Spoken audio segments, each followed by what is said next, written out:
नमस्कार, माझं नाव ओंकार उपशेकर. मला कम्प्युटरमध्ये आधीपासूनच इंटरेस्ट होता, पण त्यावेळी माझी 12वी चालू होती, त्यामुळे मी त्यात काही करू शकलो नाही. त्यानंतर मी विचारपूस केली, मित्राला विचारलं, त्यांनी मला जेटकिंग रिलेटेड सांगितलं आणि त्यानंतर मग मी जेटकिंग वसईला येऊन भेट दिली आणि मग तिकडे मला त्यांच्या फॅकल्टीनी बरेच असे ऑप्शन दिले. त्यानंतर मी तिकडे डिप्लोमा इन क्लाउड कम्प्युटिंग हा कोर्स निवडला.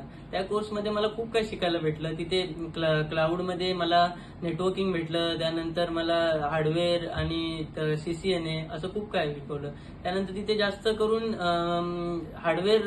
जास्त करून मला प्रॅक्टिकल्स शिकवायचे. प्रॅक्टिकल्स, थेअरी खूप कमी व्हायच्या, प्रॅक्टिकल्स. त्यानंतर मग जेटकिंगने सांगितल्याप्रमाणे मला 1 वर्षानंतर त्यांनी प्लेसमेंट दिली आणि मला फर्स्ट प्लेसमेंट माझी ही एअरपोर्टला, अंधेरी एअरपोर्ट, छत्रपती शिवाजी महाराज एअरपोर्ट. तिथे माझं अॅन्युअल पॅकेज होतं ते 2,28,000 आणि त्यानंतर तिथे मी 1 वर्ष काम केलं. त्या 1 वर्षात मी खूप काही शिकलो आणि त्यानंतर मग मला कंपनी स्विच करायची होती, म्हणून मी परत जेटकिंगकडे प्लेसमेंट मागितली.